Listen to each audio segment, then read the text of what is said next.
Hello, welcome back to Eastenders Weekly, your weekly podcast. What's it all about this week? Kim Tate. Kim Tate. That fall that she had on Emmerdale was quite something. It was it was hardly the Pat Phelan falling from. Wait, this is all about EastEnders. Oh, of course. Sorry, let's stop talking about that. So we are talking about episodes that were broadcast from the 8th to the 12th of October 2018. Yes. The year is creeping up on us. It is. We're coming to Halloween, and we're going to see some of the extra clips that we saw in the trailer last week, because obviously there's a few Halloween costumes embedded within it. So we're getting my favourite's Big closer. Mo's, what I've seen so far. Oh, Big Mo, she's going as herself, is she? She's in like a suit. What, Frankenstein's monster? I think so. Got bolts coming out of her neck, or she just revealed the bolts that come out of her neck. Sorry, Big Mo, we love you. Yeah, I mean, I wanted to give a shout out to a new character we were introduced this week on the show, Claire. Oh yes, Claire's Accessories. Male's secret name. Who is Claire? Who is Claire? Well, she came up with it very quickly. And why is she hiding it from Simon? I love Claire and Simon. They're my new favourite couple. Claire and Simon. They sound like the modern couple in the classic EastEnders, the young couple. Debbie and Andy. Debbie and Andy, Claire and Simon. So we've had quite a good week this week. A few things going on. Good episodes, good writing, good acting. Absolutely. Really surprised by one or two, one story in particular, and one actress within the story as well. And I think it's the first thing we're talking about as well. Yes, we are. It's going to get a bit dark, but we're going to try and keep it... We'll try to keep it light. Upbeat. Basically, we'll be talking about Sonia in the nightclub. All on our own. Anyone who follows our Twitter would also enjoy the Sonia gif that we made to commemorate Sonia having a good time. So the main story this week obviously is about Ruby's return. Martin has been invited to E20 for a school reunion from his best mates that he loves. These best mates he hasn't seen for years and years and years and years, and in the space of one night has now rekindled this relationship where they're the besties and they just do anything for each other now. I mean, when Martin was a child, just after Arthur died, he was being bullied at school. Now, are these the same mates, do you think, that bullied him? Maybe. They saw that Martin was actually quite a fella, quite a lad. You know, because Martin really has just turned into a bit of a lad this week as well, hasn't he? He always tries to be a lad with Kush and their little, glasses that they have and their beer. Kush and Martin is more of a bromance, as we've discussed on many an occasion. And a coupling we're waiting to see happen. Absolutely. When we were doing the fan fiction special episode last month, we thought we would find a fan fiction story about Kush and Martin, but alas... You're just going to have to write it yourself, I'm afraid. I do. I write it every night in my head. On to chapter 3. The night. He goes to a school reunion. Ruby's sort of hanging around still. Stacey hasn't heard from Ruby for 2 weeks, so hence... Just like us. Yeah, just like us. So she suddenly gets a text out of the blue. Ruby saying, "Oh, let's meet up. You know, it's Monday night. It's the night when most people go out and do things. Let's do something." And Stacey's been told by Martin that there's this school reunion. Stacey does want to go on her own. She especially doesn't want to be hooked up with Sonia for the night because... Let's be honest. I felt really sorry for Sonia this week. Well, let's be honest. Not this week, but that episode. Sonia isn't much fun. I know, but really. When Ruby was round and they were Ruby and Stacey were doing each other's hair and picking up outfits, I thought, why have you not invited Sonia over to join in? Because Sonia would dampen the atmosphere. Oh, I felt sorry for her. She was having a good time on school reunion night. She barely moved. She but she swayed a bit. Yeah, but she did her grin as well. That I'm doing this now grin. Ooh, she did that too. But I felt sorry for Sonia. And she was, before Ruby turned up, she manipulated the lads, Martin's mates, into buying her a drink by saying that she was still Martin's wife. So we're led to believe. Girl, yeah. But none of that happened on screen. Poor Sonia. Sonia was having a good time. She grinned. Yeah, so she's more of an extra, though. I was like, come on, Sonia, get on the dance floor. Give her some lines. Well, she had a few lines. She didn't drink as much as Stacey and Ruby. No, sensible. And she kind of gave a judging eye. And later in the week, she also judges with Honey in the Minute Mart about Ruby wearing the same dress she wore the night before. But alas, we've jumped ahead of ourselves. They have.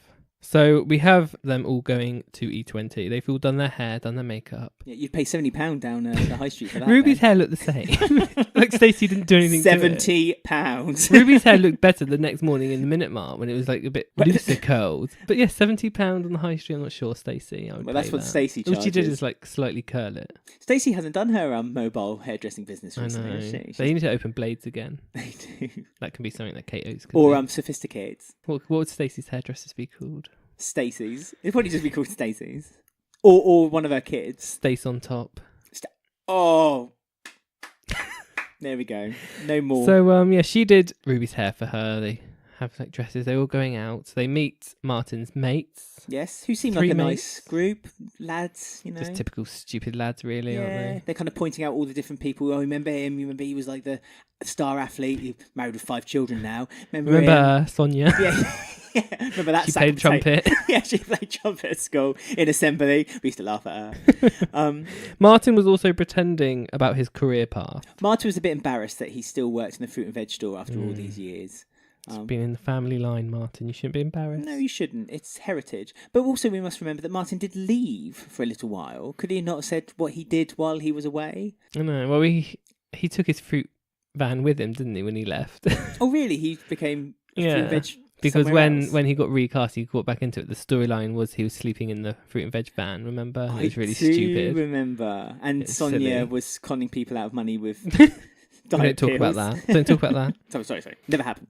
No. So, this sort of shows the beginning of Ruby's storyline. She's getting quite drunk. She's drinking a lot. She's been quite flirty. She's dancing with all 3 of the men, 2 of the men, 1 of the men. She likes all of them. She looks at them all. Yeah. Well, they look at her. She shows her tattoo. She does her lifts bluebird, her dress up. her bluebird tattoo, because she likes to fly away. Yeah. She's so wild. Yeah, I know. Like, she thought that would impress him, that little like tiny tattoo. Mm. So are they going to keep that continuity up now? They're going to have to keep that on. The transfer tattoo on. That's always a risky move. Well, I mean, you know, if they can keep the Louise being burnt on the back.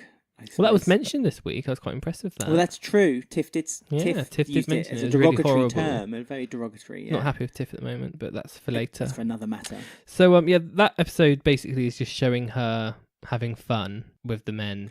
Almost putting it in your mind, like, is she flirting is she a bit too much, loose? or... Is she, because there was a few comments in the club. Is that, will she be safe on her own? Has she had a bit too much to drink? I think Sonia, like I say, in the club even showed a bit of a sign of like she's being a bit goosey loosey, especially for how old her and Stacey are meant to be. I guess she's like a few years younger than Stacey, isn't she? I couldn't be bothered to act like that anymore. I'd rather just sit at home. Watch Eastenders. Have a cup of tea and then watch Eastenders. Yeah, I'm like Sonia. I am Sonia. You are Sonia. I'm Sonia. And I'm Martin. Oh my god! I It's just like go a therapy session. This is. I go to the. I've realised. I'm Sonia. Oh my god! Is this free therapy? Are we some of you are breakthrough? You're Dot. Don't you call me Dot? If I'm anyone, I'd... You're Ted. No, Ted's quite like me. Yeah. To be fair. The sort of Duff Duff ended on her dancing with the guys. What were their names? There was Matt. Ross Swindon.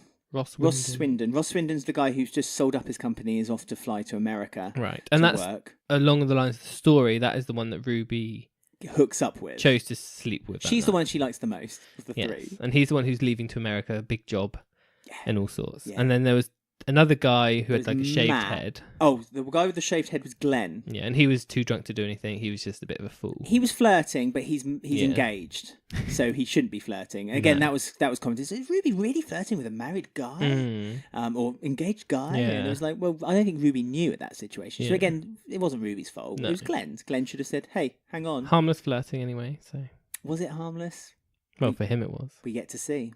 Mm. And then the third guy was like a quieter Matt. guy. He was wearing a Hawaiian shirt. It's the only thing I could say of note. Along the lines of what Ruby's saying later on, he's the one that... Well, hold your horses, lad. Yeah, I know, I'm just saying, but I'm just getting all these clear in my head, which one's which. Ross is the one that they are keen on one another. She's the one that... I mean, again, Ruby wasn't really looking forward to going to this reunion. And as soon as she got into E20 and Martin was like, oh, this is my friend Ross, this is my friend Matt. Each and every time she was introduced to a new one of his friends, her eyes were like on stalks. And she was like, her tongue was practically She was doing her weird drink champagne thing as well with her mouth. Let's discuss this, because this needs discussed. We touched on it last week, or last time Ruby 2 weeks ago. We haven't heard from her since. So Ruby has a knack of drinking from champagne glasses, and I don't want to sound insulting, but to a very similar style of how a camel sticks its tongue out when it's trying to lick water from the pond. Lovely, good analogy. How a camel gets. I know, it's very funny. I'm guessing the director's like, "Could you do this slightly seductive, please?" And she's like, And that's her seductive way, I guess. She like shoves her tongue into the champagne flute. Champagne, tastes it before it goes Get down the water her gullet. on her tongue and brings it back in. Yeah.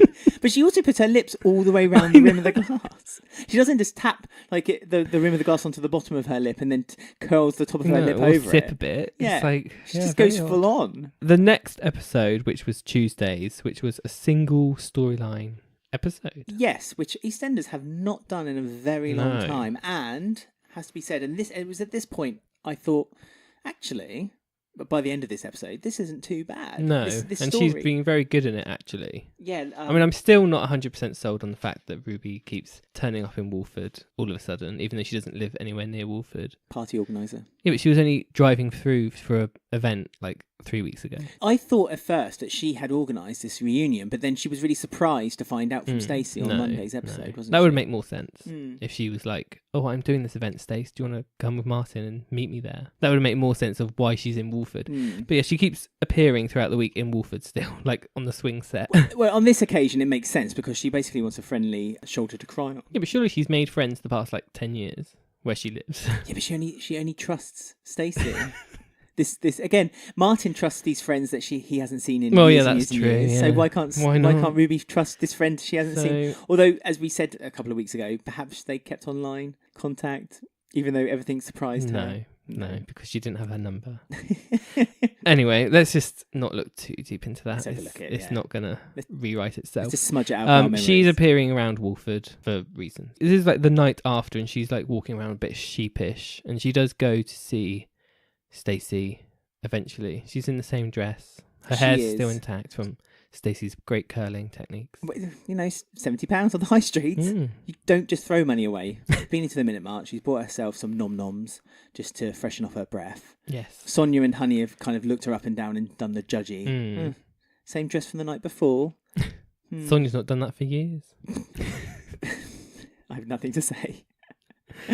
And it's this point when Martin has gone off to work. I say work very loosely, but then ends up going to the cafe with his chums. Because when they were drunk, they arranged to go for a fry-up. Yes, down the old cafe. Best cafe in town. And Shrimpy's reluctantly covering the stall for Martin. Lovely Shrimpy. We love him. Yeah, well, he was rudely asked. I know.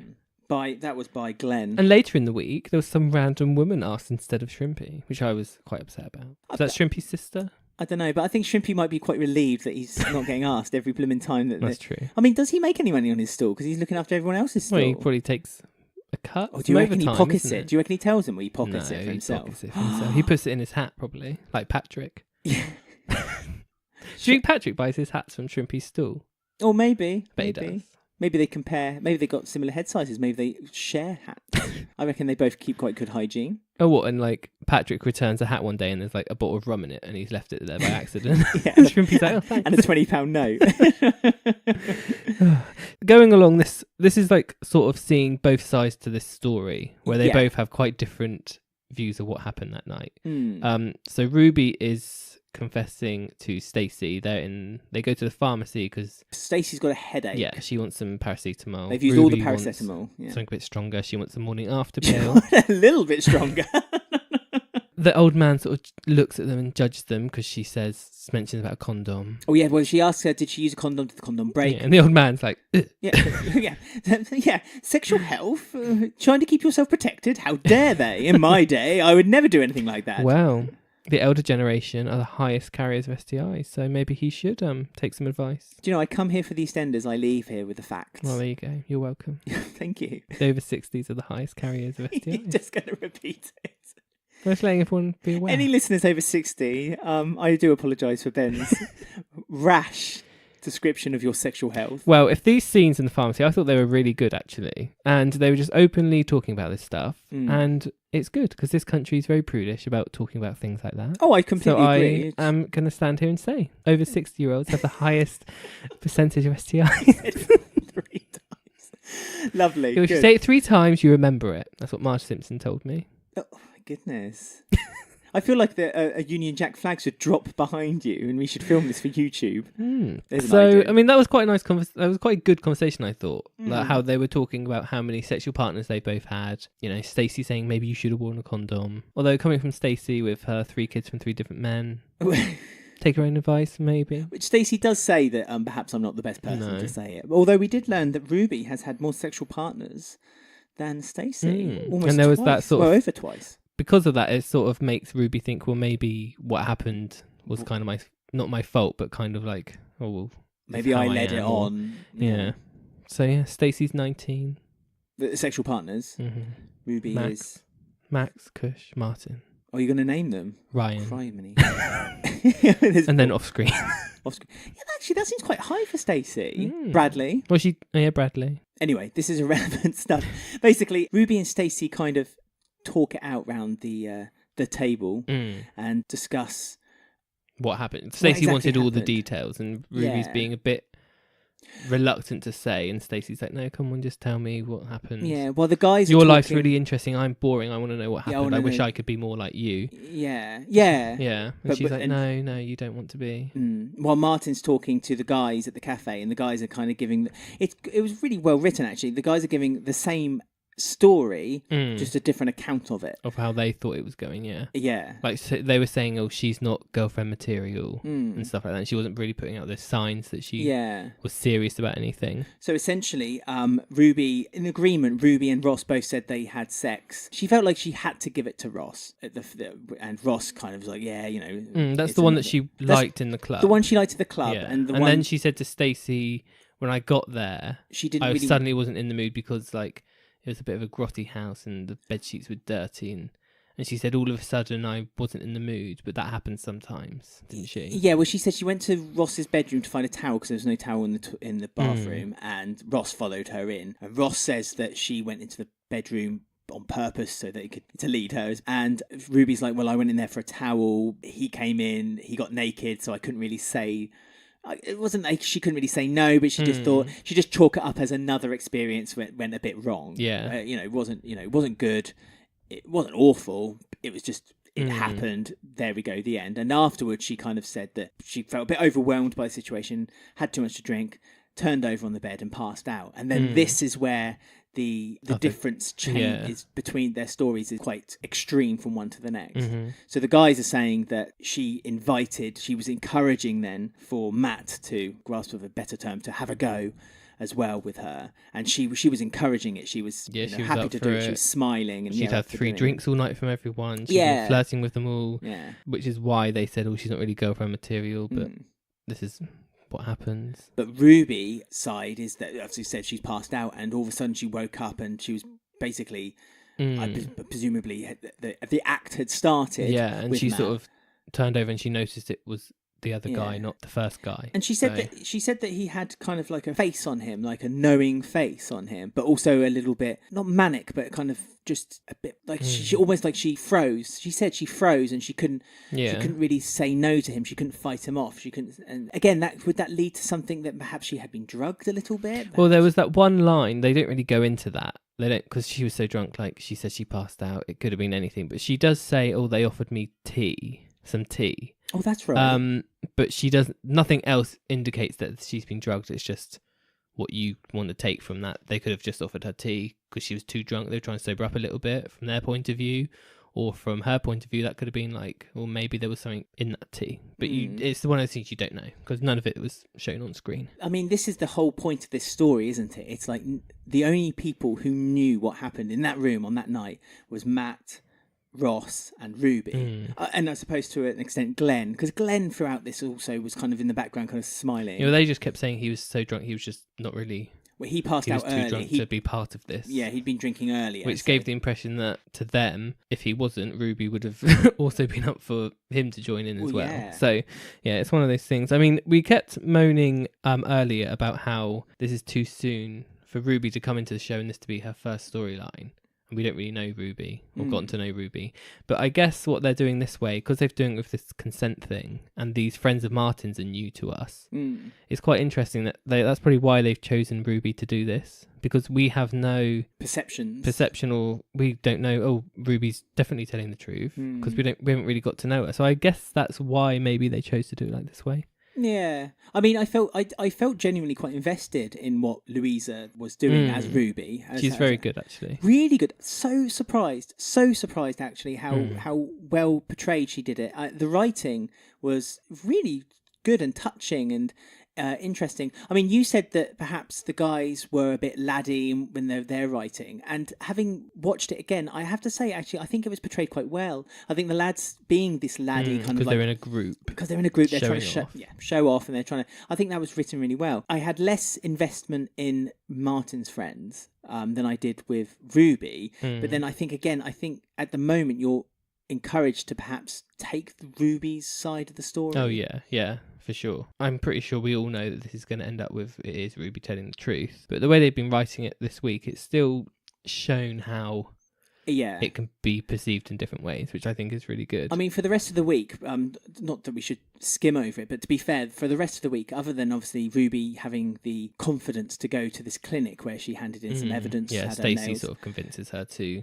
maybe do it. But Martin and Stacey were talking, and Martin was like, well, maybe she's just embarrassed, so she's saying this is what happened because she's embarrassed by her actions. And Stacey's like, well, why wouldn't you believe her? And he says, well, has she been to the police? And Stacey's like, oh, actually, no, she hasn't. No, but she did go to the police. Yeah, so again, that's when Stacey thinks, okay, maybe I'll not convince her, but talk to her. Yeah.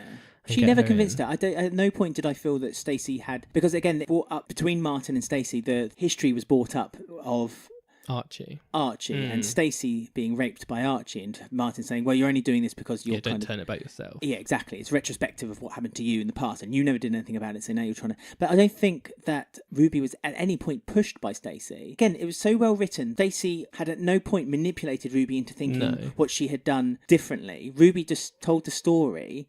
And through a conversation, this is why I really liked it. Through a conversation, the realization to Ruby. Yeah, because like when Stacey said, "Oh, you've been raped," Ruby was like, "I don't want to use that word. That doesn't even cross my mind. I thought it was just something that happened. Like her being actually raped hadn't ever crossed her mind."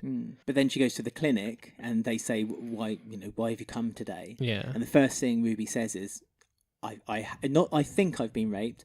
She says quite positively, but it's quite decisively, I have been raped. Yeah. And I think that was really well done too, because it needs that. This is the thing, isn't it? It's having the confidence to stand up and saying, actually, no, I have. This has happened to me. Yeah. I mean, she's gone 2 days after it happened. Yeah, so it's within the 5 day. They say 5 days is a good thing. And for the rest of the week, basically, it's an argument between Martin and Stacey about who telling the truth. Who's telling the truth or who to believe between his friends and Stacey, and they sort of fall out about it, and they kind of make up and call it truce, and then Martin then goes sort of behind her back to meet his mate. Martin goes to meet Ross because Martin has messaged him, because Martin feels that it's only fair that he should know that they're doing this, so that he can almost build up a defense or build up the story concisely in their mind. So again, I felt this was a bit out of character for Martin, because at the beginning of the week, Martin, when they were talking about the way they were treating Ruby, and this was their side of the story, and he didn't look very comfortable with what they were saying. He didn't seem very comfortable that the fact that two of them had sex with Ruby in one night, but he went to talk to Kush, and Kush kind of blew it off like, oh, have you never done that before? Yeah, again. So kind of normalising it. Yeah. So maybe that's why Martin thinks, oh, maybe I'm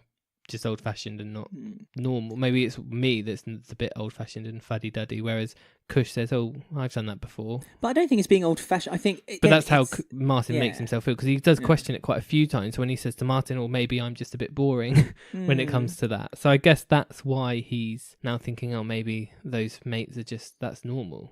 So why is Ruby making a big deal out of it? I suppose Kush has slept with another woman behind Denise's back, so Kush isn't whiter than white, is he? He's in trouble when that gets released. But the story has basically been left where it's going to continue, and it's going to be a battle of words, isn't it? It's going to be at one point someone is going to say something, and it's likely to be Matt. It's obviously going to be the one who maybe says something that will then kind of just blow it out of control and release what exactly had happened that night. Yeah, because he's like, I think that actor is the one that's going to be the main.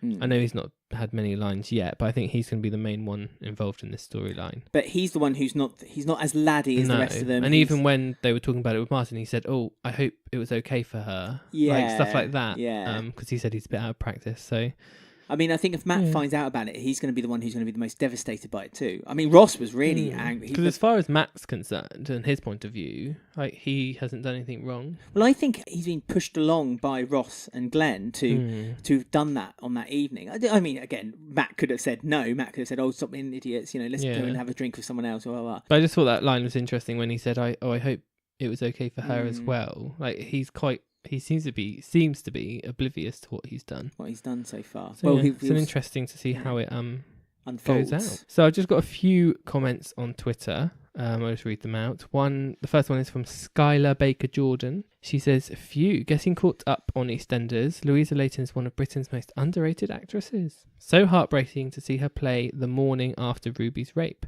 I'm glad to see BBC EastEnders tackling the topic of consent, and they're so far doing it well." Yeah, I have to say, I do. I put my hands up and admit perhaps we were a bit too quick to judge this one. So we have Charlotte King, who says, "I'm enjoying the angle EastEnders are taking with this storyline. Having Ruby question if it even was rape and not seeing her distraught or upset, as some might expect, is very realistic. Almost seeing this behaviour as normal, to be expected given the circumstances." And Nathan says, "I'm beginning to wonder if EastEnders are going down the woman can lie route regarding the storyline of Ruby Allen, seeing it from the view of a guy's life being turned upside down over a false accusation." So he's wondering maybe if it's going to end up that other way round, how it's going to affect the guy. So Ruby had lied, or not lied? I don't want to use the term lied because she hasn't lied, but seen it from the wrong point of view. Because we mentioned before about the Holby City storyline was quite similar. But do you remember when we watched that and the guy was accused of it, and the second he was accused of it, they said, "Oh, you have to leave your job," and he was almost guilty before anything even happened, without a trial or and we jury. both said, we were watching it and we were like, going from that side, we know what he did was wrong, but the employee didn't know that. No. And we've both thought, well, that seems actually a bit harsh, but obviously they ended that with him pushing her through a window, and it was a bit over the top then, and you thought, oh, he is a villain. Yeah. So maybe if they do this a bit more gentler this way, it can make you sort of think, we can see it from both sides and exactly see... like, innocent till proven guilty sort of thing. Yeah. But then EastEnders has never been one to do storylines where someone's innocent until... Look at Mick, for instance. No, exactly. But, it's an interesting side of things. Lovely. Excellent. Right, well, it's on to our feature now, and I'm just going to quickly get myself all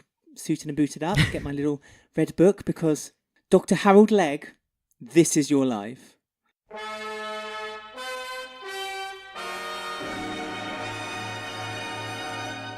In this feature, we honour a past character who will be making a return to EastEnders next week. We look retrospectively at the past storylines and interactions with other residents from his or her past. But before we reminisce, a gentle reminder to visit our EastEnders Weekly merch store at shop.spreadshirt.co.uk/EastEnders Weekly podcast, where you'll find the Queen Vic bust design on all sorts of things.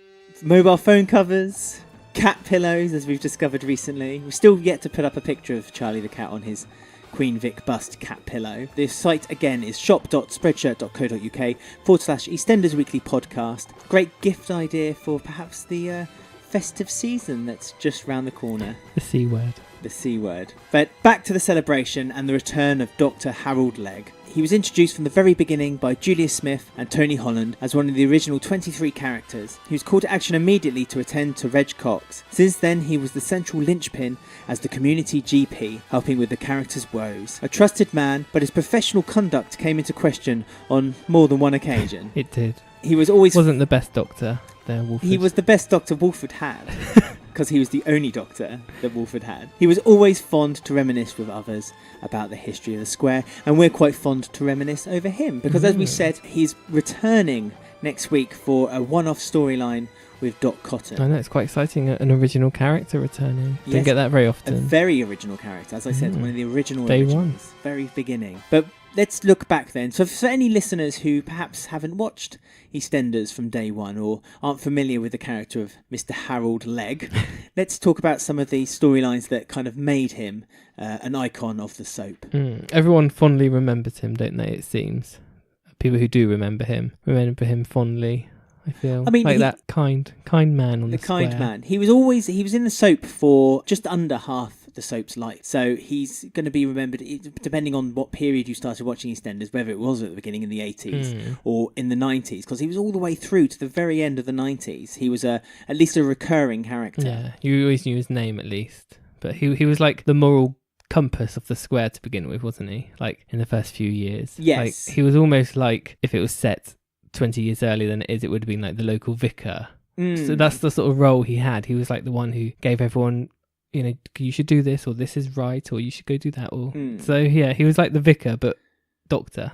Yes, he was trusted, and he was always someone that people went to. For instance, one of the biggest storylines he began with was when Sue Osmond had lost her baby to cot death, and he really helped her come to terms with the death of her son. Almost with Lou, him and her was the two people who kind of shook her out of it and encouraged her to go on holiday and go to maybe some therapy. It takes time. And it takes time. And things like that. And yeah, lovely doctor. He had his number one patient, Doc Cotton, through the years.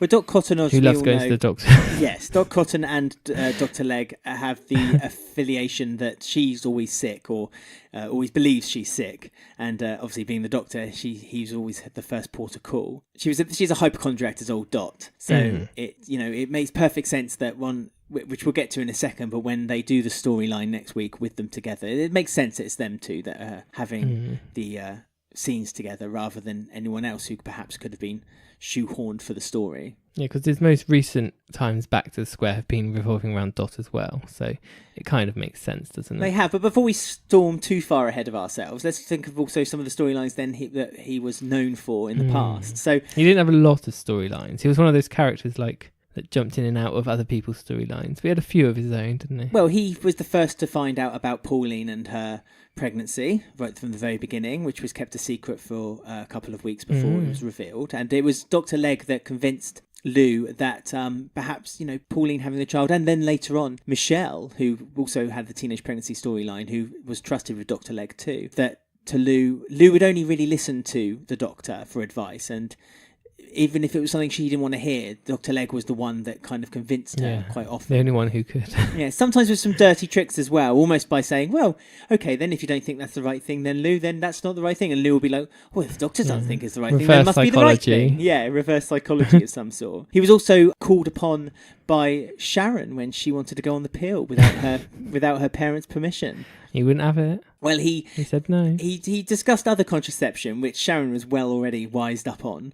And then it was encouraged that perhaps he would encourage her to have a conversation with her well, I suppose it's her stepmum, but Angie, about the situation of what to do. Dr. Legg would never necessarily give a definitive answer to someone about a problem. He would always find perhaps a solution that they can find for themselves. Yeah. And that was what Dr. Legg was all about. I mean, if we fast forward a little bit from then, the very beginnings, Dr. Legg had a new partner in his nephew who came back from Israel, because obviously Dr. Legg, his family are Jewish, and they were introduced, they came to London in the 30s when there was the mass exodus His from backstory is quite sad, actually, because he lived on the square. And he was going to be married to a wife, but she died because of a bombing in World War II. Well, no, they were married, and he was working as a doctor, and I believe she was a nurse, and yeah, she died during a bombing. He wasn't on the square at that point. He was out of. He moved away, didn't he? Well, he moved away because this is his past back story. He moved out because there was some fascist riots happening in East End of London at the time, who were against the large Jewish community that were building up. But because the Jewish community were becoming quite rich by that point, they kind of all moved out of East End of London. Yeah, and that's what his character was meant to be, as one of the original 23, Julius Smith and that lot. They wanted, like Debbie and Andy with a modern couple, and they wanted someone from each pool, and that's what his character was meant to cover. A traditional Jewish person who had found money and got out of the East End, but he's still coming to live. He still wanted to help. He comes into the East End to work from. So yeah, I thought that's quite interesting. But he moves back to the East End when his nephew comes from Israel to become a partner. Takes his flats back. Yeah, his two flats, his flats above the doctor's surgery that at the time were being lived in by Lofty and Ethel. Maybe kick him out. Kick him out, why not? Can I just have a quick shout out for how much I love Ethel? It's got nothing to do with Dr. Legg, but Ethel is just, I love her. There's a big piece of my heart that we have to goes talk about her toward one day. We will, definitely will. And unfortunately, the relationship, although they respected one another, the relationship between his nephew and himself wasn't particularly, it was a bit of a fiery one. They both had different ideas of how they wanted to practice general medicine. Yeah, he's quite traditional a few years later down the road. He wasn't quite the modern doctor he thought he might have been. He didn't like computer systems and things like that, and that's what his nephew wanted to bring in to the practice. That's something that he didn't really agree with. Wanted to be a bit more of a traditional doctor. Well, he believed in the value of patients and doctors having this relationship. So I suppose nothing really changed in that respect. He always liked the idea that, you know, the patient would always see the same doctor, for instance. And he felt like the maybe a computer system kind of brought the personalness of general practitioning out of the equation, and he didn't like it quite so much. But they fought tooth to nail over it between them. But as I said, they still had this respect for each other. They still liked working together. Although his nephew did make a mistake of almost sleeping with Michelle, but who hasn't? That's true. But she had drunk a bit too much, a bit like the Ruby Allen storyline happening right now. But she said to him, "You were too drunk to even do anything." They were both convinced that they were both too drunk, so they didn't end up doing anything. But as I said in the prologue at the beginning, Dr. Legg also had a few hiccups along the road too. One of the biggest ones was when Colin character, who was introduced in the late 80s, Colin Russell, had contracted multiple sclerosis, and he decided not to tell Colin that he had it and just tell him he was a bit tired, he was a bit overworked, thinking that if he was to tell Colin, the worry of knowing would bring on more attacks. Bring on more attacks. Not the best thing, I don't think, Dr. Legg. I mean, although he's still convinced to this day he did the right thing. Well, when it came out of the dishwater, and when the dishwater was thrown out and it was all found out about him lying, although he was threatened, Colin had threatened to go to the authorities with him, Dr. Legg was adamant that what he did was the right thing, to telling him that it was just a bit of he was a bit anemic and a bit overworked, and that him telling him would be more damaging than good. Obviously, I don't know, it's your own personal point of view, but perhaps that's showing his age and showing his... This was the point where the character started to be a bit more part-time as well, wasn't it, I think? Not just yet. Slowly. His methods were being seen by people as being a bit out of touch, but it wasn't until there was the storyline where he didn't spot Michelle Fowler's daughter's Vicky's meningitis, and when that came out into the air, a lot of the residents of the square kind of started to think that he lost their faith and wasn't quite as switched on as they thought. So apart from the older ones, like Dot, I think she was like, no, I only want to see Dr. Legg. Like, it's the only one she'll see. Well, that's the thing, isn't it? I mean, but by that point, I think a lot of the older ones were also gone. Yeah. So there was only then Dot left there at the time. Yeah, bless her. The only doctor she'll see, Dr. Legg. Yeah, to this day, apparently.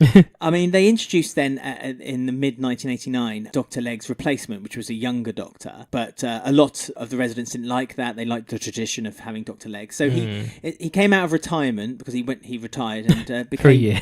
For a year, well, not even that long, half a year, and became a full-time doctor again. But this time, as new producers were introduced, he became less of a prominent character and became a bit more of a bit character. Only seen from time to time on screen when basically someone got ill. That's kind of what happened to Ethel towards the end as well. I think when they get a bit older, I mean, he wasn't even as old as Ethel, but like that's what happened to her character. She just appeared every now and then for certain things, and that's kind of what's happened to Dot this year as well. Well, it's exactly that, because Dot hasn't been in it for such a long time because of illness. She's been sick for not well for about a year, and that's why she's not been in it quite so often. She's been upstairs in off to Ireland upstairs, or hiding away whenever anything should happen in the house downstairs. Sonia's shouting at Martin. But he appeared a few times to send his love. He appeared for Ethel's funeral. He actually appeared on screen for that, didn't he? Well, he didn't actually leave the soap officially until the end of the 90s, so 1999. So as I said, up to that point, he was in and out. He had a few big storylines. There was the Joe Wicks schizophrenia storyline where he diagnosed that he was mentally unwell. And finally diagnosed something. That's good. He did, and correctly, and told them that it was actually happening. Yeah, that's it. He got better. Teach an old dog new tricks. But he officially retired then. He had retired permanently at the end of 1999. And then, as you say, he then would only come into the soap for a few special occasions. I mean, the actor who played Dr. Legg was quite frustrated in the 90s because he felt like the Dr. Legg character wasn't practicing enough and felt like he was just kind of being pushed to one side. But you have to remember, in the 90s, this was almost a new era of Eastenders as well. This is when the Mitchells were introduced. It led a little bit more into the kind of like the gang warfare storylines, and it was no place for kind, gentle Dr. Legg, really. No, and it was just a bit more of a, not darker as in society written, but more darker kind of crime storylines at that point. I suppose around that time as well, like the local doctor didn't really exist. That's when they were all like,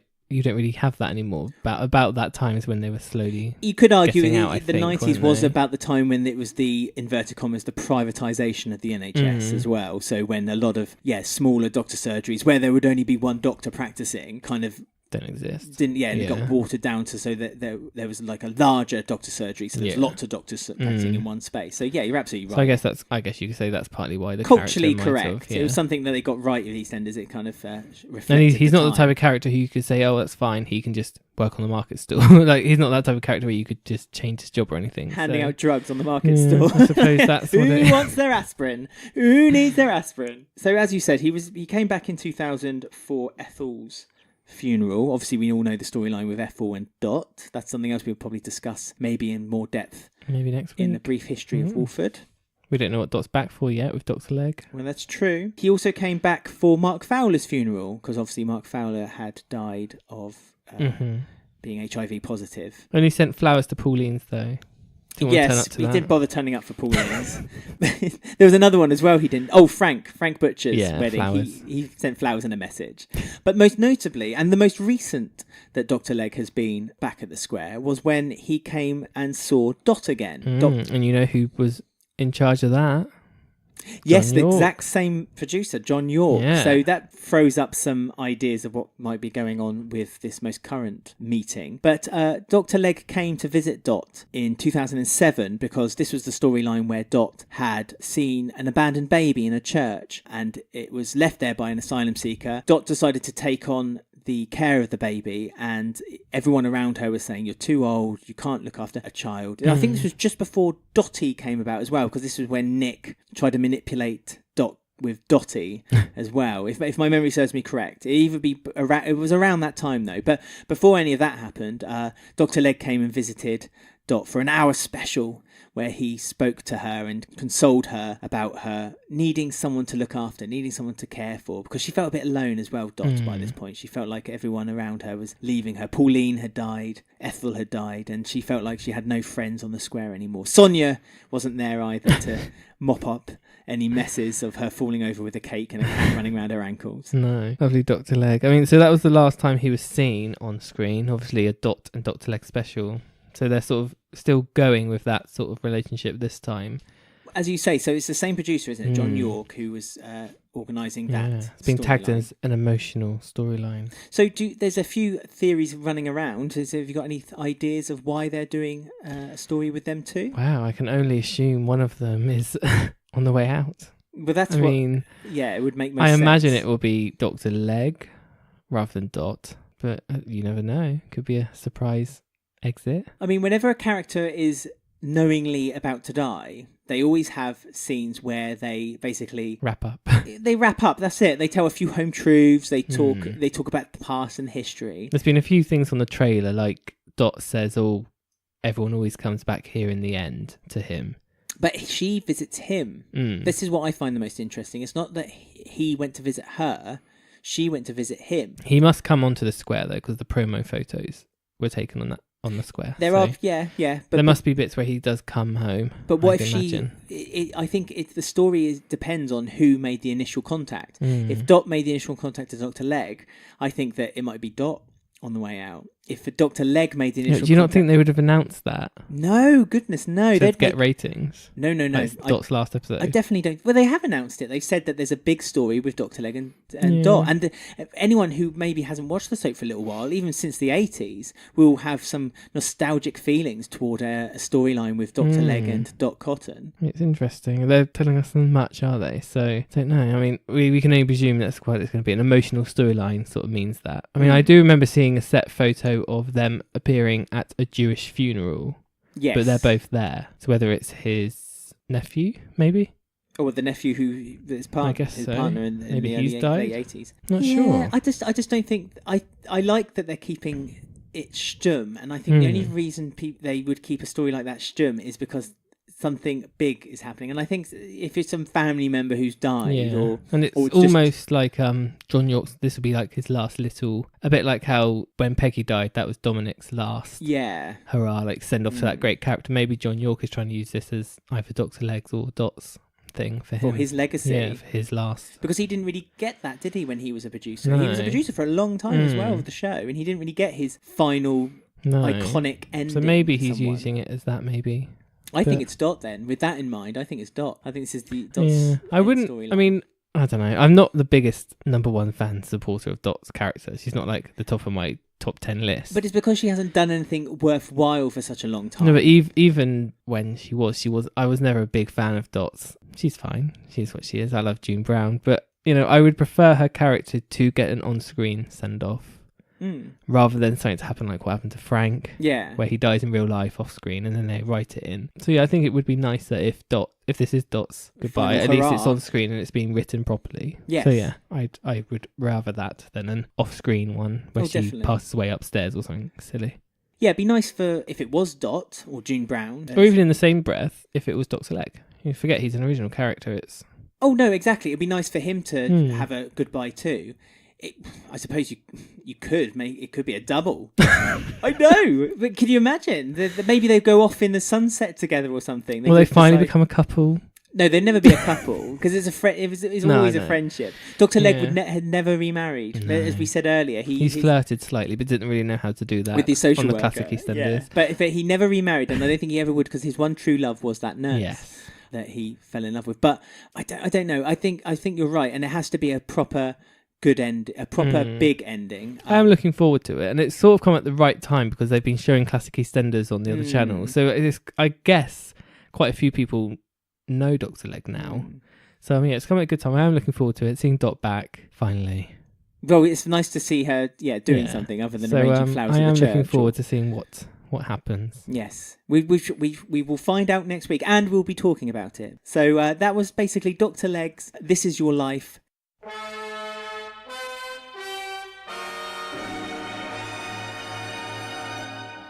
I shall be looking forward to his return next week. Yes, I feel better now I've gone to see the doctor. Me too. Popped a few pills and had to lay down. Yes. So going on to a bit more of a lighter subjects now. It was a bit heavy that last half hour. It was. We tried to. I hope you guys appreciate. We did try to keep it a little bit light, but there's some stories where we have to be a bit more serious. I mean, we can go all out with this one because Honey, Billy, and Adam. The dentist is back from his trip in Las Vegas, which was only meant to be a week. But he's only just come back. Yeah, but don't forget the time frame of EastEnders are a 3 weeks worth of time. He's had real bad jet lag. Well, maybe, but actually, no, I'm going to correct myself. You said that he was only meant to be away a week. Stacey had said that she hadn't heard from Ruby for 2 weeks. So actually, where's he been? What's Adam been up to? Gambling? Probably paying off his gambling debts. So it was nice to see him back again.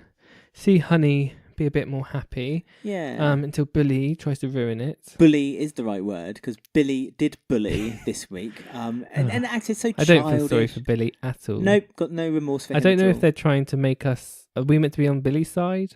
Because I'm not at all. If they think that's gonna, I don't think you are. I think you're meant to just see that his life is slowly spiraling. Yeah, it's more pathetic and it's spiraling out of control. Well, it is because the one good thing he had in his life. We've said it before, and I'll say it again. He messed it up himself. It's his fault more than once as well. She is talking to Billy in the cafe, and she leaves her phone on the table when she goes to the loo to powder her nose. Yeah, he's the only person she can trust. And a text comes through from Adam saying, "Oh, I'm back. I'd really like to see you. He's having a date, blah, blah, blah." And then Billy decides to delete the text. I know. That's just, you do not do that. No, it's just like... That's cardinal sin number one. So you do cringy, not isn't it? delete someone else's text messages on their phone. And so Honey's a little bit upset. Yeah, because she hasn't heard from him. She's not heard from him. So I'd she be asks, upset. Me too. He's dishy as that. And so she asks Jay, what should I do? And Jay's like, you know what? If you really want to go for it, just go for it. He's quite blasé about it. He's like, well, was the date good? She goes, yeah. He's like, well, what's the problem then? Just text him. There was a really weird bit as well when Jay said, do what the next person who leaves the shop would do. And then Keanu came out of the shop and was on the phone. Oh, yeah. as opposed to Sharon, and said, "Strawberry sauce? Oh, you are dirty. Dirty girl. You dirty girl. Dirty little." Yeah, so Sharon's still doing that off screen. Yeah, she hasn't been blackmailed just Not yet. yet. So yeah, that sort of gives Honey the oomph to be the modern woman and message first. But Billy seems to think that he's going to have an evening at home with, with Honey. He's not asked Honey or told Honey. He's just said, "I'm going to get Chinese tonight. We're going to get a romantic film on. Kids can sling their oak out of bed." And poor Jay. And Mel walks in and says, "Oh, I just saw Honey with a quite good-looking lad." And Billy, this basically just causes Billy really to upsets him. have a breakdown. Really good-looking man. It's amazing how quick women can move on. Well, she stares at Ray for reasons we'll go into later. Yes, well. So yeah, Honey's on her date.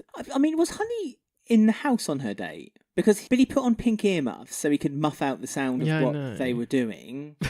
And put on like music really loudly and then started putting on a film really loudly. I wanted that, but surely... But maybe they just met there. Or maybe. But then they came back in through the front door. Yeah. And that's when Billy kept the earmuffs on. Like, really kind of defiantly wanting them to know that he was not happy that Honey has actually got a life outside of him. Maybe he came round to see her new bedroom.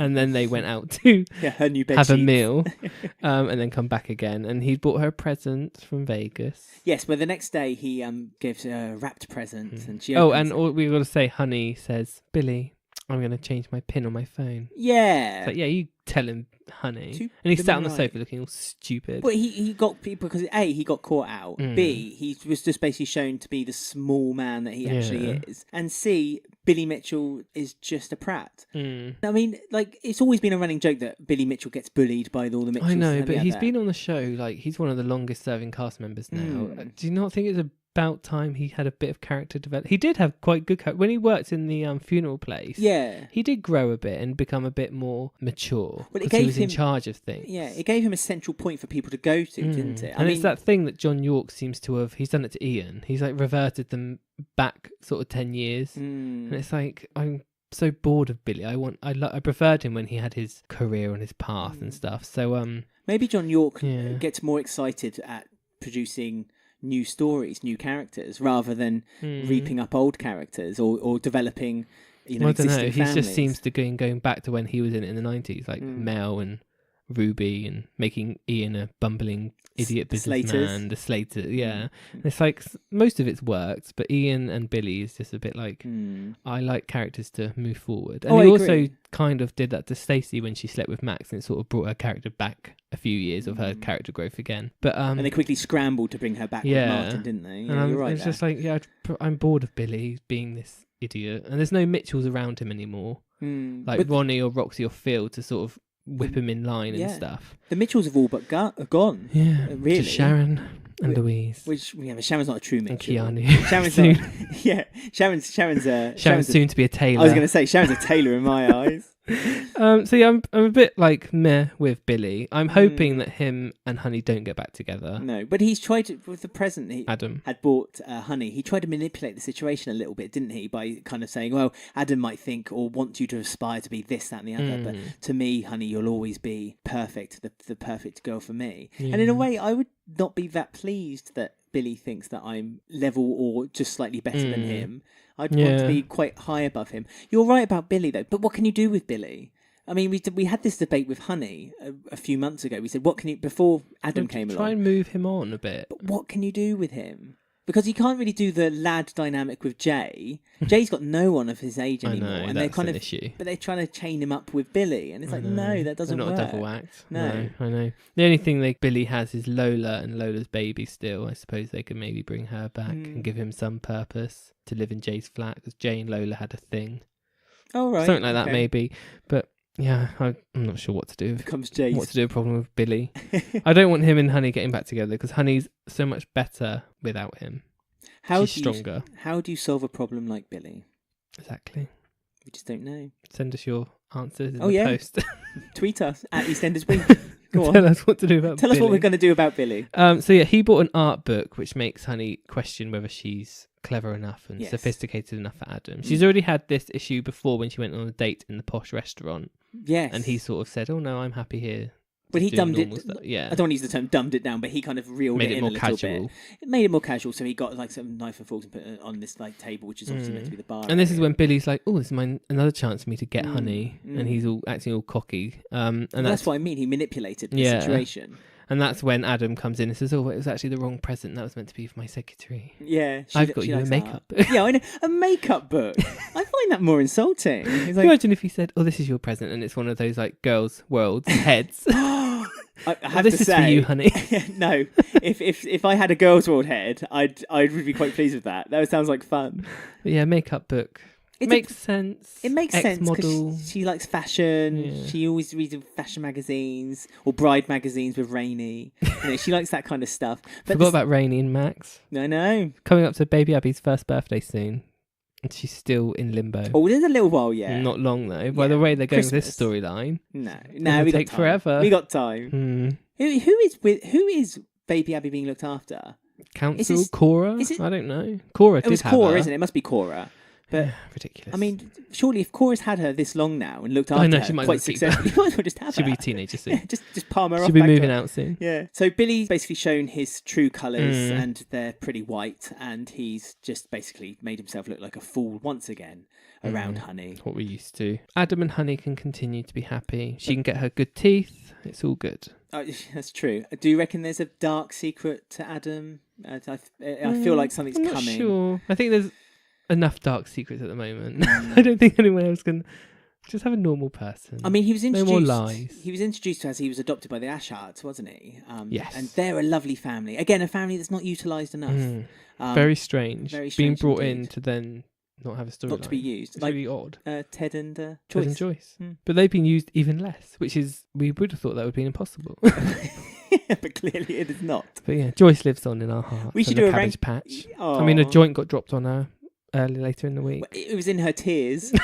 The joint got dropped in her tears, which we are coming up to nicely now. We are. So we're moving on to Tiff and Jagger, which Tiff's kind of had a personality transplant this week. Oh, Tiff's changed completely, and I know she's always been a bit of a brat, but she's always been like kind of a funny, lovable brat. Likeable. And she's always just wanted to be liked and cared for and wanted. You know what this reminds me of? Her acting like this to Bernie, being horrible, is when Louise started becoming Bex with Madison and Alexander, and she was like letting them bully Bex in front of her. Do you remember that? Yeah, this is what this reminds me of, and it's just so horrible. I know, it's so unnecessary. Yeah, and really, I just like it when they join it, when Tiff joins in the same way that Louise used to join in. It's so similar to that, isn't it? And it's like, I don't know, it's just not nice to watch. At least they haven't clapped her yet. There's small graces in this world. No, they've given her a nickname though. They have. Our favourite character from Stranger Things. I mean, I love Stranger Things, and before they even referenced what the name was from, straight away we just looked at it and went, "That's Stranger Things." I've got some theories about that, but that's at the end of the week. So go to the beginning of the week with Tiffany. She's sort of still trying to pine after Jagger. She's obviously last week she was given those bag of drugs which she didn't know what to do with. So he sort of said to her, "Oh, you got to meet this guy by bus stop. You can do it for me, wifey." Oh, wifey. Only you. You're my wifey. So yeah, she goes on the tube. The tube sets back. The man of the bleeding nose isn't to be seen. So I don't know where he's gone. Has he gone to America to follow Michelle? Who knows? The man with the bleeding nose? Michelle's stalker. She met him on the tube. Oh, this is a completely different time of day. I know, but the tube set, that's where he was. So I'm going to continue this. He's just always going to be there like a ghost. like a little... He was before. Like an Easter egg. He's always in the background. No, we'll just go. He's moved to America to follow Michelle. Well, no, because he got told to lay back. By the women of Wolford. That was the shoehorn scene that lasted 2 minutes just so they could complete the story quicker. We've got this great storyline for you, Michelle. Mm-hmm. It's going to last about 2 to 3 years. It's going to be a big stalker storyline, and it's going to really change your character. Yeah, it's going to really show a lot of development. Oh, I'm quitting. Oh, okay. Well, Karen's told him to leave, so he's left. Yeah. And done. Did she choose to quit, or I thought the producers told her to quit?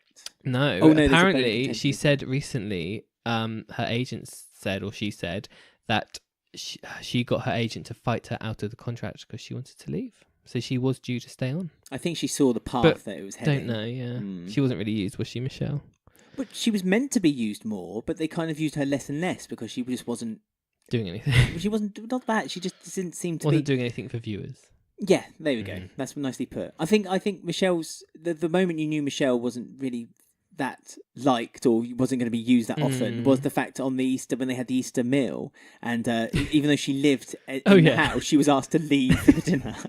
And so I've had a glass of wine, I need to go outside. Yeah, and then never seen again for like 2 weeks. So yeah, we've got the tube set. She is delivering drugs on to a bus stop somewhere. Jean bumps into her and gets in the way a bit. Jean goes to a choir every Monday. She loves it. She sings pop songs, she sings classic songs. She's not very good, but she enjoys it. And she said to Tiff, "You should come. I've heard you sing. You've got a great voice." Yes, that was a little... Is that a plug to Maisie drop, Smith's single? Possibly. It's nice that they've got sorry, just to quickly again go off tangent. It's nice that they have an actress or actor in EastEnders who has a music career outside of the soap, because that was such a 90s thing, wasn't it? Like they all kind of did it's a music career. A few of them. Well, a YouTube career. Martine McCutcheon, she had quite a good career. Tiffany. Well, Tiffany could if she tried. Yeah. Bloomin' Tracy Beaker. Well, Whitney's got a good voice too. Whitney and Tiff could team up. Oh yeah, as sisters. They should sing sisters. Never ever such devoted sisters. Sister. Oh no, that's what they should sing. What? The theme tune to Sister. Yeah. No, they would only last 1 minute. How would that get to the charts? It'd be all good. So the guy sort of looking at her on the tube, thinking, and like sits next to her once Jean leaves, and he says, "Oh, I'm the guy you're meant to meet. Give me the drugs here." She's a bit like, no. She like takes her bag from him. I know. She kind of quite tough Tiff, actually. Well, she knows what she has to do. She's been given her instructions by Jagger. He shows her a selfie that he took with Jagger, which proves they're friends. You know, you couldn't have just taken that off her Facebook page or something like that. So yeah, she does give them to him, and she sort of tells Jagger, "Oh, it wasn't at the bus stop. He was on the tube," and he gets a bit like mumpy. Well, he's a bit dismissive because he thinks that the deal has fallen through. Yeah, but it hasn't. Has it? Because he gets a phone call later. Well, then they're in the they're in the clunkies, and he's like making her stand up. It's basically showing. It's a bit like dominance. It is a dominance thing. It's almost like a royal court in that chicken shop. It is. So all like the important people are all sat on the tables. Yeah. And, Bunhead. Sloth. There was a new one. Sticks. Yeah, the new one. She was all like, I'm on the seat next to Jagger, and she was all happy. And then he got a phone call saying the deal's been done. And he's like, "This is my wifey." And then it's like he hadn't introduced her before. I know, she was just stood there. "My wifey. This is her." And he tells that woman to stand up. You're in my wifey's seat. Yeah, you're in my wifey's seat. She like looks at Tiffany, so there's a bit of rivalry there. I wouldn't look too much into that. I doubt that's going to be a story. It's what I can imagine. All the women seem quite jealous of Tiff. Maybe, well, I suppose they all want the kingpin, don't they? They all want the guy who's the top dog. But he's not just sexy by looks, but he's also sexy by power. He has the power of the group. I like how he spells something in text. Something. He's just, yeah. And he always put, I love how, because we saw Stacey text earlier and she put at the end of it. It's like, what? Stacey texts how she talks. Yeah, it's almost like she's been written by writers, and even the text is a line of writing. But something that's come up, talking about text messages, something that's come up quite predominantly this week by a few of our followers is that there doesn't seem to be any texts before before the text. It's always the first text. It's always the first text. I mean, unless I somehow I get a brand new phone or even then they all transfer over, don't they now? But yeah, I mean, it is funny. I mean, last week Linda did have a few old texts because Shirley wanted vodka. Yeah, of course she did. And Tina wanted her to take over the bar because she needs to pop out. So, anyway. Sorry, yes, we keep going off topic with Tiff and Jagger. So throughout this week also we've had Whitney and Bernie sort of trying to tell Tiff not to hang out with Jagger and not to be with him. Yes, and she's not really listening. No, because she's all spun up in this whole...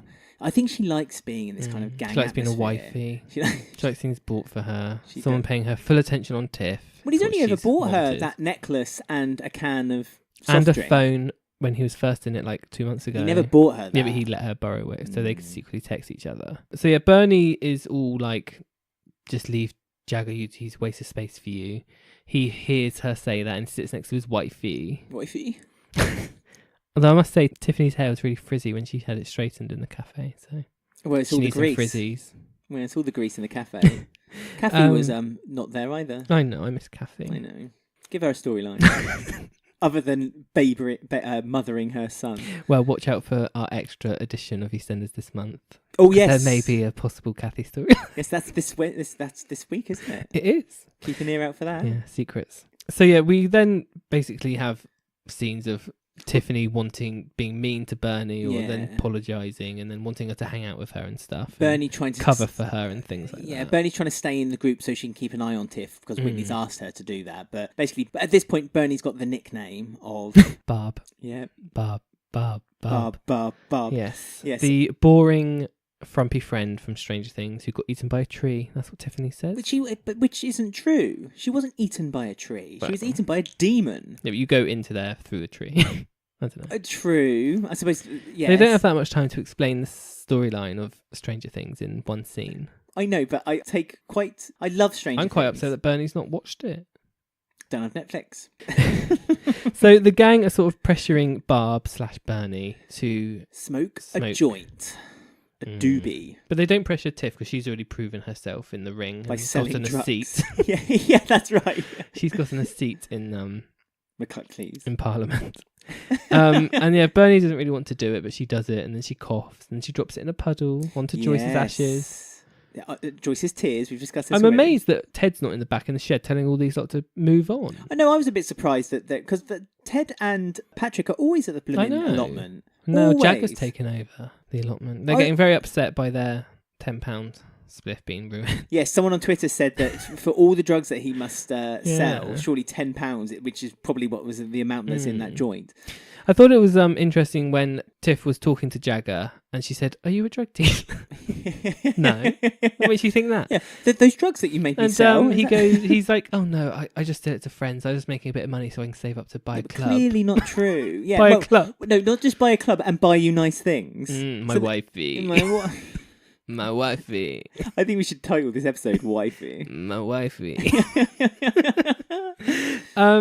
What club is he going to buy? The Albert for £1? Oh, maybe he could afford that now. But how does he find out who he can buy it from? Because he's gone away, hasn't he? What, Aidan? Yeah, Aidan's gone. Maybe he works for Aidan. Well, maybe he sells drugs with. Well, this is a point. Aidan's above him. Aidan has the drug ring around Wolford, so surely Aidan's going to break his ankles if he finds out that he works for Aidan. One of his subletting. Maybe. Yeah, but he's quite high up, isn't he? And who? Jagger's not. Jagger. We were just discussing it. Jagger is the head of that little posse. Yeah, but there's always someone higher than you in the chain. Of course there is. And that will be Aidan. But then that must mean that or Bunhead. Bunhead's undercover. Or Alexandra and Madison. They could be king queens. No, I've got my money on Bunhead. I reckon Bunhead and Styx are like undercover police officers. They're just waiting for the moment to pounce. So yeah, I mean, we've got this horrible storyline. We find out that Tiffany is 16 in a month, which I'm assuming something in about a month's time is going to happen when she's 16.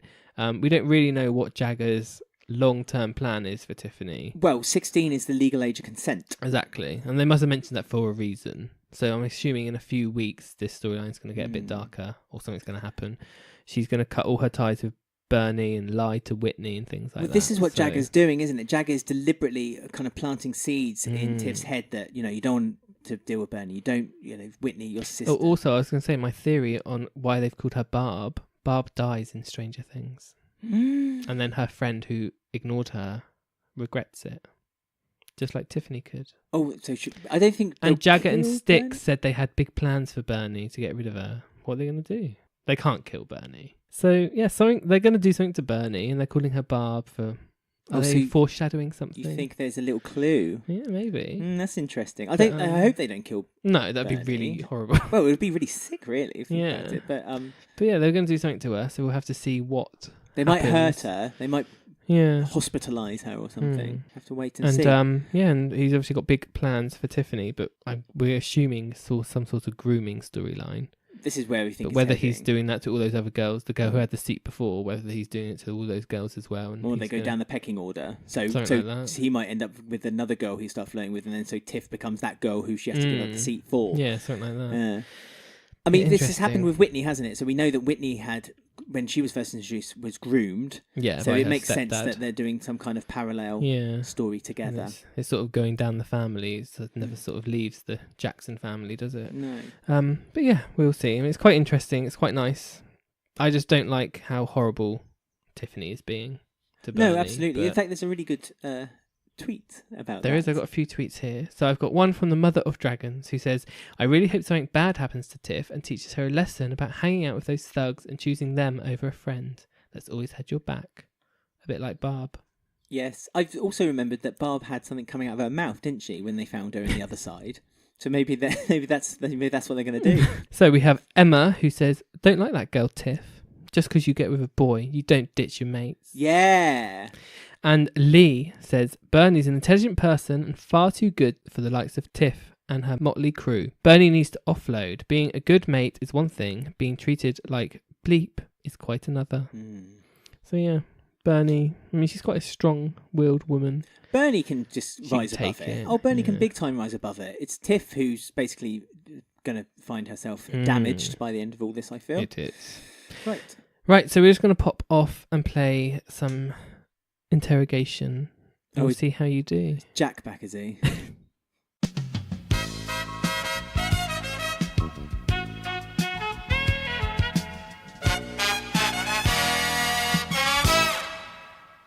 Hello and welcome to Jack Branning's Witness Protection. This really gets really serious, isn't it? A crime has been committed on the square, and Jack has vowed to protect the identity of the culprit. But there was one witness, me, and I can't lie. I can only reply with yes or no, and I want you to guess the character that I saw committing the crime. Okay. I've written a brief witness statement of what I saw that night. Well, notoriously, I never listen to this and then and then refer back to it later, so I'm going to listen with all my concentration. I was out walking in the market, looking at buying one of Shrimpy's hats from his stall, when I saw Big Mo come out of the tattoo parlour on George Street. Now, I know the person who did the tattoo on Big Mo, and they don't have any training for tattooing. So, if you can guess who I saw illegally tattooing Big Mo with yes or no questions, then I'll admit to who I saw. You have 60 seconds. Right, this is a strange one. Normally it's a petty crime. This is a full-on... This is close to a felony, I feel. Wow, it's very serious. It is, I'm not taking your jokes. Okay. Straight face on. So you have 60 seconds to get it out of me. Find out who tattooed Big Mo illegally. 3, 2, 1, go. Right, is this character male? No.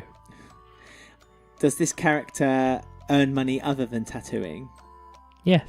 Does this character work in the market? No. Does this character work in the square? Yes.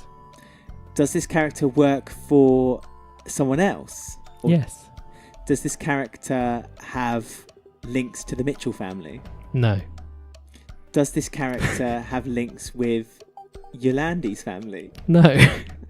30 seconds. Oh no.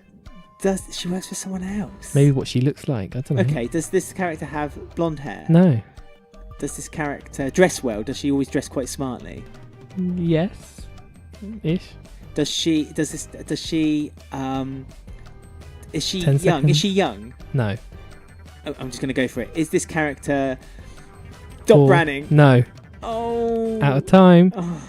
You'll never know who it was. I won't ever know. I'm not telling you the witness.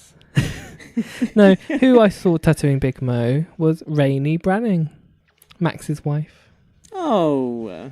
Well, I don't feel that was fair. Why? Well, because when I said, does this person work for someone else? She technically, does. She works for Max. No, it's a co-partnership. Like the sham wedding. It's the same thing. No, it's not. Then she's working for herself. No, she's not. Like the wedding, this is a sham. What did she tattoo on Big Mo? What did Big Mo ask for as a tattoo? An I Heart Big Mo tattoo. What? Big Mo had an I Heart Big Mo tattoo, not Fat Elvis. No. Not a SIM card. She's there for herself. Well, Big Mo? Yeah. I don't believe it. I reckon Big Mo would have a picture of a little pie. Mo. I Heart Little Mo. No, probably I Heart Trevor. It'll be the dad. Charlie. Yeah, I Heart Charlie. R.I.P. Charlie. Oh. And that was Jack Branning's Witness Protection. What a stinker. Oh, it's awful. I blame Jack. Well, Rainey's probably out of your mind, so it was a bit hard, wasn't it? She hasn't been seen for a while. I know. So we're going to catch up with the new couple on the square, Claire and Simon. Yes. So yeah, Mel is getting very suspicious of Ray, on and off. So she asks Jack to investigate Jeff, who is the tenant that got beaten up, and Jack is convinced that he's innocent. And she's like, "Oh yeah, I don't trust Ray. Actually, investigate him." And then the next day, Ray buys her flowers. So she's like, "Actually, no, everything's fine." Yeah, but she asks to investigate. She's so Jeff. on and off, isn't she? Yeah. It's like the relationship's on, relationship's off.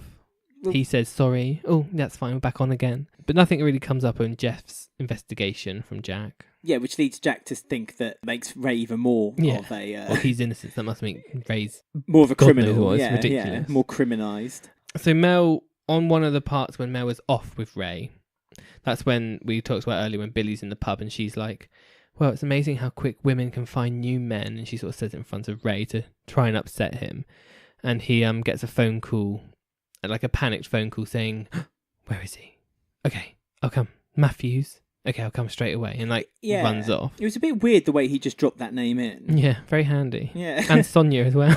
Well, yeah, because then Sonia is at the cafe and she seems like, oh, I'm really tired, but, not as tired as the Matthews family must be. Thank God I'm not on the Matthews ward. Yeah, the Matthews ward. So what is it with this family? Why is this child so, intense? Well, it's just the ward in general, isn't it? The Matthews ward is the children's ward. Oh, the ward's called the Matthews ward. Oh, I'm sorry. I thought that's the why it's called. so ridiculous that Mel worked it out. She should be a cop, not Jack. Maybe she is.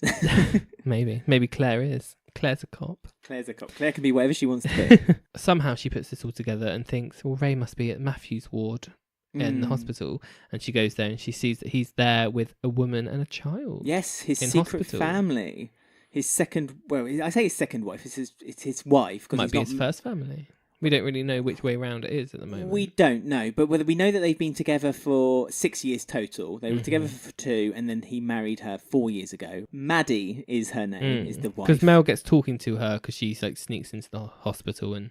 Well, she's in the family room, and she asks her to, oh, you couldn't loan us 10p, could you? I thought I had enough for 2 free coffees. Yeah, that's something. She had to pay for coffee, but it was a charity box. You didn't have to pay for the coffee. She didn't want to steal. I mean, it's not stealing if it's just a charitable donation. I'm amazed Mel gave up 10 pence. And to be fair, the coffee can't be that good because Mel was able to spill it all over herself without having worry in the world. I know.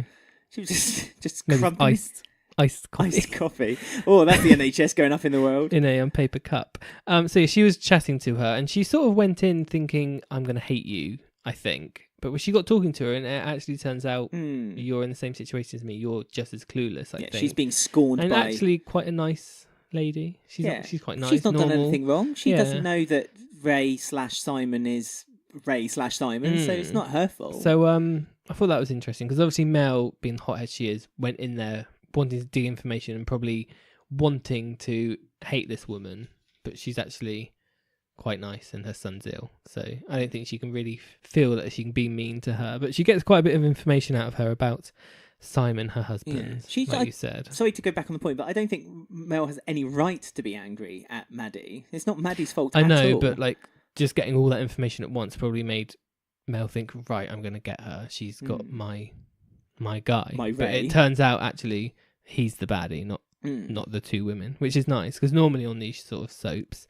the women always argue with each other if one's cheated and it's never the guy's fault. So Mel is on it this week. Yeah, I hope that if Maddie ever finds out that it will be a story where Maddie and Mel team up and work together. I mean, Mel's got a plan now. Mel's basically decided that she's got a red dress out. She's got a red dress out. She's got a knife out, which seemed a bit bad taste considering all the big stories they've been doing recently. It was just for it was a femme fatale kind of story, it was wasn't like it? Film noir. Yeah. It's a very film noir kind of style because the whole thing was, wasn't it? So when she was talking to Ray, she put the knife on the side. Then when they had the dinner, she was in her, like you say, her red dress. And you can imagine these long shadows coming across the kitchen of him walking in. It's very thriller film. Yeah. Like Gone Girl sort of thing. So she's planning something and she's sort of, you're expecting her to blurt it all out and tell him, sling your hook, and she says, we all know the one. And then all of a sudden she's like, you got to marry me. You got to move in. Well, no, she didn't say you got to. She said, I want you to move in and I want you to marry me. So roles reversed, very modern woman. A modern woman scorned. So what do you think what she got in store. What's she doing? Well, I'm hoping, and this is just ridiculous, but I hope they do. I hope they do this really over the top, where they basically plan it all. They get this wedding sorted out. Hunter's getting really excited, and there's little hints that Hunter starts to find out that maybe something's not quite right, and Mel's up to something. Because Hunter's got to be involved in it along the line, isn't he? Of course he do, and I think Hunter will find out before, but it will ultimately end on the big wedding day, and Mel will be there, and then they might do something really cheesy, like, is there anyone here who can't allow, who knows a reason for them not to be wed? And then Maddie comes up with their son. What do you think? Oh yeah, I don't know if Mel's not going to tell Hunter all of it, but he sort of finds out without Mel knowing, and he does something to Ray to protect his mum or something. Yeah, but then Mel hasn't got her ultimate revenge. And I think Mel needs this. I think for the character, she needs this big revenge story plot. Because then this would really make her a woman who's been damaged. Yeah, this is good. This is what the Mel that we wanted. Nostalgically remember. Yeah. This sort of conniving, planning, feisty. So this is she's been in it for nearly a year. But this is the beginning. I think this is the reason she came back, this payoff storyline. So...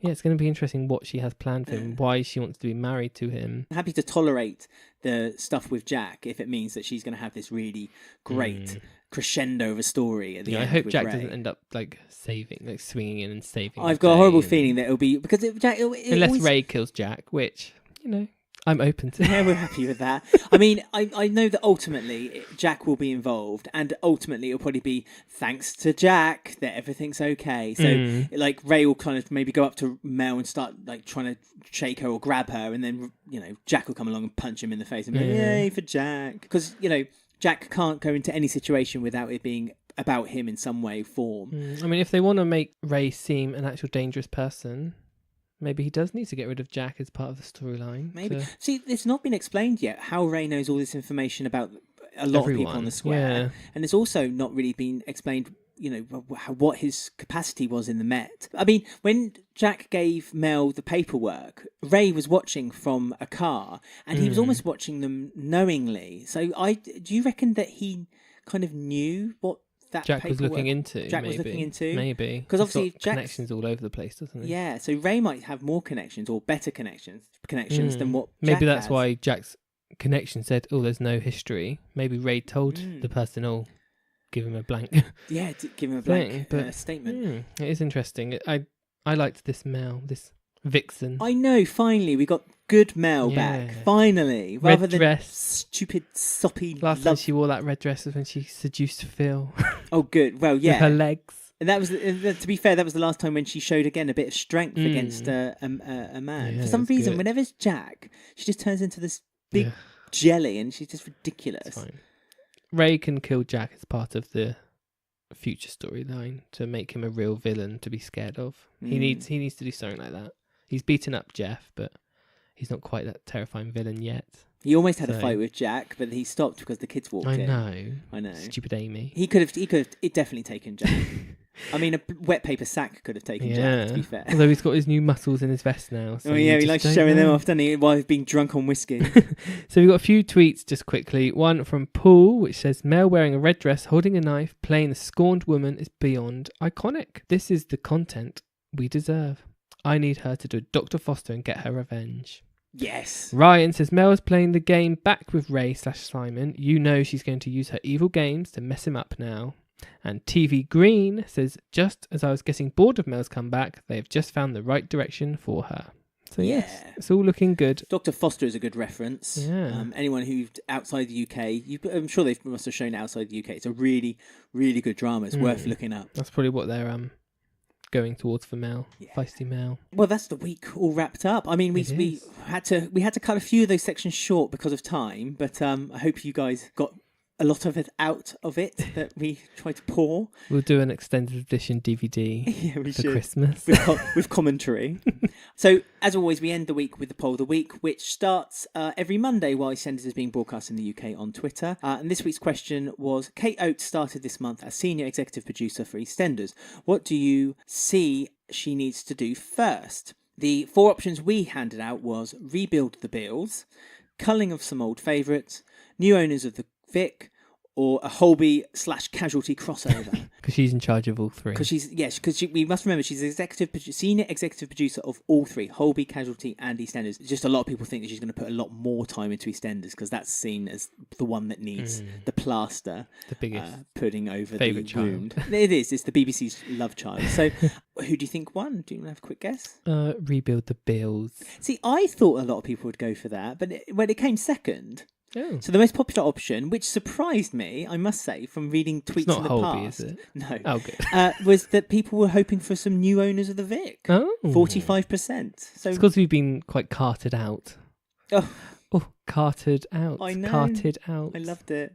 I didn't even mean to do that. Didn't you? No. Oh, I thought that was deliberate. No. Oh, look at you punning it up. We've had too much Carters, so we're a bit like, get some new ones in. A Janine, get a Butcher in there. Tiff can move in. We'll get to suggestions in a moment. Okay.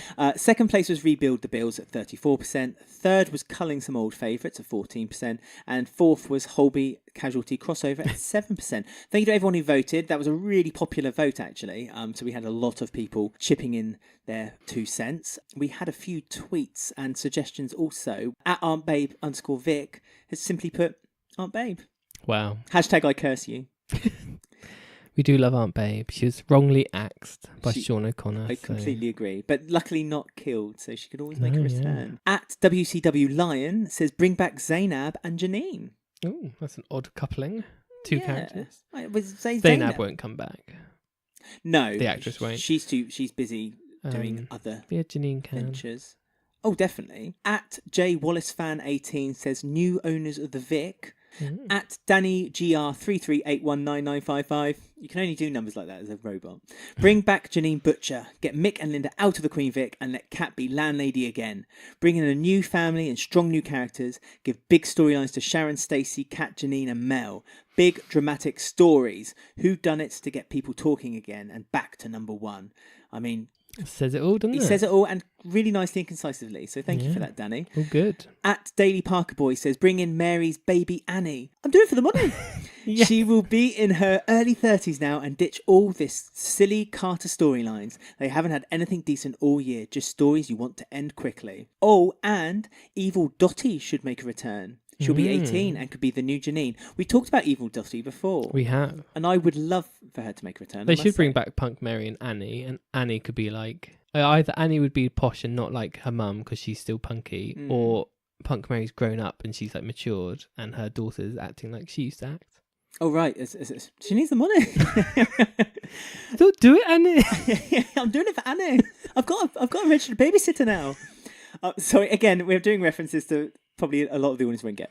At Dave Corbett 3 says, switching focus so quickly didn't help the beginning of York's era, so I doubt Oates would do anything too completely fresh. So that's a fair point. I think it would be integrated. We already know that Oates and York are working together right now to the big as we speak, doing the Christmas episodes together. So they should be exciting. But they're still John's ideas currently. Yeah, but she's working with them. Yeah, so it's all good. And at MookJNWSW says, I would also like them to do a 2-week-long special a year that was shown after the watershed.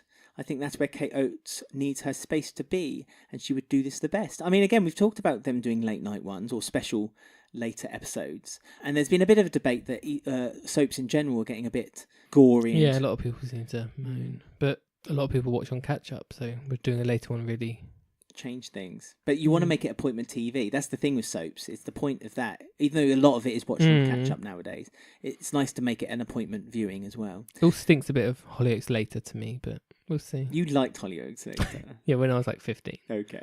But that's the audience you want to get, the young audience, the guess. Demographic. They were just like a small amount of the tweets we got for this topic, actually. And of all our topics this week, we love getting your tweets and we try to read out as many as we can. So do keep sending them to us. We obviously tweet live during EastEnders when it's broadcast in the UK. You can find us on Twitter at Eastenders Week. You can find us on Instagram at Eastenders Weekly Podcast. You can email us eastendersweek@gmail.com. And you can find us on Facebook pages and groups. Don't forget to like and follow all of them. And that's us done for the week. That is. Sorry, my phone. I get these weird phone calls. Hello. Oh, there's a man breathing down the phone saying Debbie to me.